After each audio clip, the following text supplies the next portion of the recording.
100 days தொடர்ந்து video போடுறதுல இன்னைக்கு டே 3 மக்களே. இப்போலாம் மார்னிங் தூங்குறதே இல்லை, சீக்கிரமாக எழுந்திரிச்சு மார்க்கெட்டுக்கு போயிட்டு வீட்டுக்கு தேவையான திங்ஸ் எல்லாம் வாங்க சொல்லிடுறாங்க. ஸோ திங்ஸ் எல்லாம் வாங்கி முடிச்சுட்டு வீட்டுக்கு போனால் சுட சுட கறிவடை தேங்காய் கஞ்சி கொடுத்தாங்க. அதை நல்லா வெளுத்து கட்டிட்டு இப்போலாம் எடிட் பண்ணுறதுக்கு கொஞ்சம் ஆர்வமாக இருக்குது. ஸோ புதுசு புதுசாக ட்ரை பண்ணி எடிட் பண்ணி பார்க்குறேன். நான் எதுவுமே வரமாட்டேங்குது. அதே மாதிரி இன்றைக்கி எடிட் பண்ணேன், அதுவும் நல்லா வரல. மணியும் 12:30 ஆயிடுச்சு. அக்கா பொண்ணை ஸ்கூல்லேருந்து கூப்பிட போகணும். போகிற வழியில் பார்த்தா மழையெல்லாம் தூரிட்டு இருந்துச்சு. எப்படி கூப்பிட்டு வருவோமோன்னு பயந்துக்கிட்டே போனேன். இதுதான் மக்களே, நான் எல்கேஜிலேருந்து 5th வரைக்கும் படித்த ஸ்கூல்.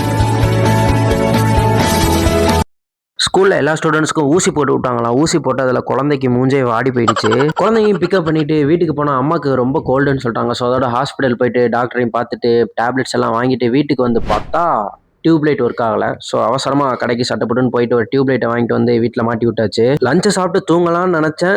பட் மதுரைக்கு போகணும்னு சொல்லிட்டாங்க. ஒரு சின்ன சில்லற வேலையாக மதுரை வரைக்கும் கிளம்பி போயாச்சு. மதுரைக்கு போயிட்டு நமக்கு தெரிஞ்சவங்க ஒருத்தவங்களுக்கு வந்து உடம்பு சரியில்லை. ஸோ அவங்கள போய் பார்த்துட்டு மதுரைக்கு போயிட்டு பரோட்டா சாப்பிடலாம்னா இப்படி பரோட்டாவை நல்லா சாப்பிட்டுட்டு ரிட்டன் ஊருக்கு வரதுக்கு 12:45 ஆயிடுச்சு. எனக்கு சரியான தூக்கம். இதுக்கு மேலே முடிச்சிருக்க படுத்து தூங்கி என்னோட டே கம்ப்ளீட் பண்ணிக்கிட்டேன். அடுத்த ஒரு விளாகில் அவங்க எல்லாத்தையும் வந்து சந்திக்கிறேன். அன்டில் தென் பை ஃப்ரம் சில்விட்ஸா. ஸ்டே கன்சிஸ்டன்ட் மக்களே.